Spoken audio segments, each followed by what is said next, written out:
Solve करते हैं JEE main का क्वेश्चन 2025 का, ठीक है, based on moment of inertia. Moment of inertia of solid disk rotating about its diameter is 2.5 times higher than the moment of inertia of the ring rotating in similar way, मतलब along diameter। moment of inertia of a solid sphere, तीसरा चीज आ गया, which has same radius as the disk rotating in similar way, मतलब along its diameter is n times higher than the moment of inertia of the given ring।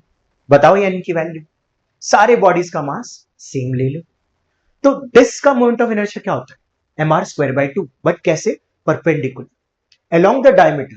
हम concept लगाएंगे कौन सा, वो theorem लगाएंगे, थ्योरम ऑफ पैरेलल एक्सिस से, sorry theorem of perpendicular axis. अपन क्या बोल सकते हैं कि ये वाला और ये एक्सिस, ये दो डायमीटर, ठीक है, सो ये वाला मोमेंट ऑफ इनर्शिया और ये वाला मोमेंट ऑफ इनर्शिया सेम है, तो इसको आई एक्स बोल दे, इसको आई वाई बोल दे, I X plus I Y is equal to I Z mr²/2।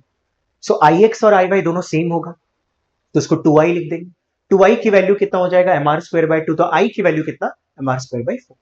वैसे ही सॉलिड स्फीयर का 2/5 mr², तो जो उसका होता है ना वो परपेंडिकुलर, वो अलोंग द डायमीटर ही होता है, तो वही लेना है, ठीक है। और रिंग का क्या होता है, रिंग का ऐसा रिंग है तो परपेंडिकुलर टू द प्लेन होता है mr², बट हमें अलोंग द डायमीटर चाहिए, तो उसका भी आधा हो जाएगा सेम कंसेप्ट से, राइट, mr²/2, ठीक है।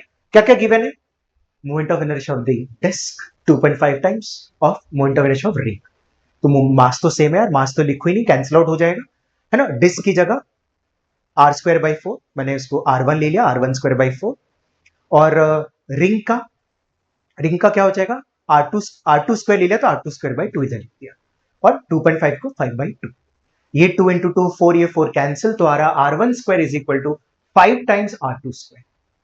फिर स्पीयर का डिवाइडेड बाय रिंग का, मास सेम है, रेडियस आप देखोगे क्या बोला उसमें, same radius as the disk, तो सॉलिड स्फीयर का और डिस्क का रेडियस सेम है, डिस्क का हमने r1 लिया, इसका भी r1 लिया, ये फॉर्मूला रखा, ठीक है।